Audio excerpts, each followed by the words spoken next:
right, welcome to the White Towel, Vancouver Sun and Province Canuck panel. This is our panel. Harrison Mooney, Patrick Johnson join me here. Gentlemen, welcome. Hi. We're here to talk all things Canucks. Endeavor to do these a couple times a week. So if you like them, come back, leave us comments, swear at us, critique our attire. Swear at us, yes. Critique our attire. Patrick.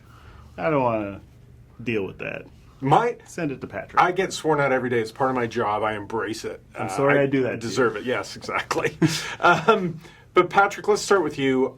I'm looking at this Canuck team now, and they went through that basically losing all but one game, and they'd been on such a hot start, and it seemed like the team was settling back into the pattern that they had last year. Mm-hmm. But one of the things that struck me was the games that they were losing, they were far more competitive than they were last year. Now you see them go on the road and playing quality games against quality opponents and getting results. Is this progress for this team, or is this a carbon copy of last year? I think it's progress. I mean, they're showing that, you're right. They're showing more. The fact that they're in all these games is not a fluke. I mean, you'd like them to get more shots, you'd like them to win, but they weren't going to lose forever. They were playing well enough that a win was going to come. And some of those losses, I mean, you get a bounce here, you get a bounce there. Yeah, no, I think it's very much reflective of the fact the team is playing better.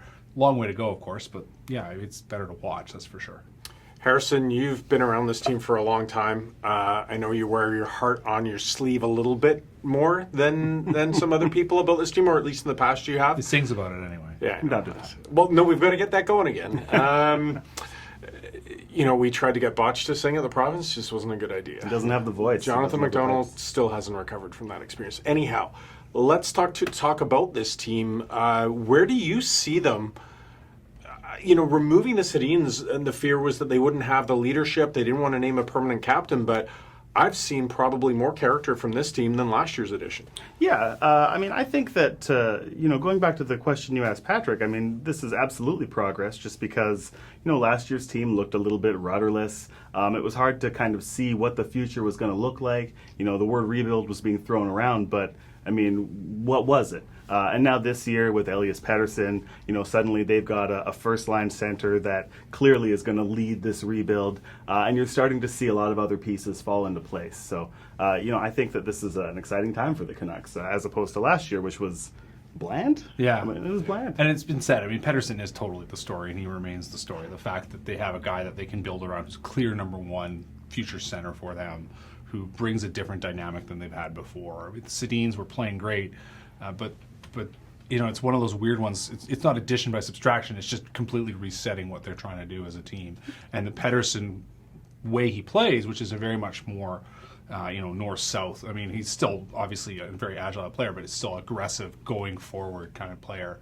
Has suited the way they want to play, I think, a lot better. Harrison, I was going to say, no one wants to hear my opinion, but I would make the case that it is addition by subtraction. I think that I don't know that you get the composure, the leadership, frankly, the drive from the young players if the Sedins are there, because I think people would defer to them. Yeah, and I think, too, that they just kind of clogged up some spots that you want these young guys to step into. The Sedins were at the end of their careers, and, they were great players, but it was clear watching them last year that they couldn't lead the Canucks in quite the same way. And, with guys like Pettersson and Besser leading the team, now these are guys at the beginning of their career, they're on the upswing, and that means that the team is on the upswing. They're not just treading water. That means we have to put the headline, Canucks better off wwithout the Sedins on this. You do understand. I'm willing to wear it. I said last year. Coming. Yeah. I said last year it was time for the Sedins to go, and I hated saying it because I really liked them. But it was time for the Canucks to turn over a new page, and we've seen this year the results of that. Patrick's right. The story is Pettersson, and if anything, the development of that story has been his chemistry with Besser, maybe even with Goldobin a little bit. But what we're not talking about is the blue line.